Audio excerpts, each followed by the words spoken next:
पाकिस्तानी ड्रामों में अगर किसी एक्टर और एक्ट्रेस के इश्क मशूक वाले सीन दिखाए जाएं या मियाँ बीवी का करैक्टर हो तो जो ही कैमरा बंद होता है वही एक्ट्रेस इस एक्टर को भाई कहकर भी बुलाती हैं। जी हाँ, ऐसा ही है। अगर सामने वाला एक्टर उम्र में बड़ा हो और सीनियर हो तो मोस्टली लड़कियां इसे भाई कहकर बुलाती हैं, मगर जो ही कैमरा ऑन होता है वही एक्टर्स अपने करैक्टर में इश्क मोहब्बत की ऐसी बातें करती हैं कि ड्रामा देखने वाला भी कहता है इनकी जोड़ी जैसी कोई जोड़ी नहीं हो सकती। तो बात करते हैं बेलगाम ड्रामे की, जिसमें लाइबा खान और अली अब्बास फर्जी किरदार निभा रहे हैं।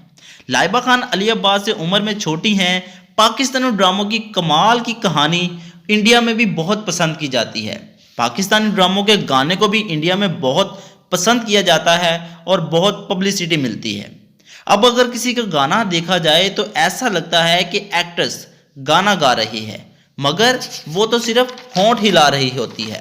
बेलगाम के सेट पर भी लाइबा खान और अली अब्बास अपना सीन रिकॉर्ड करा रहे थे कि लाइबा खान ने बहुत अच्छी गाने की लिपसिंग की और वहां खड़े फैंस ने भी कहा कि कमाल की एक्टिंग की है और वो लाइबा खान की वजह से ही बेलगाम ड्रामा देख रहे हैं।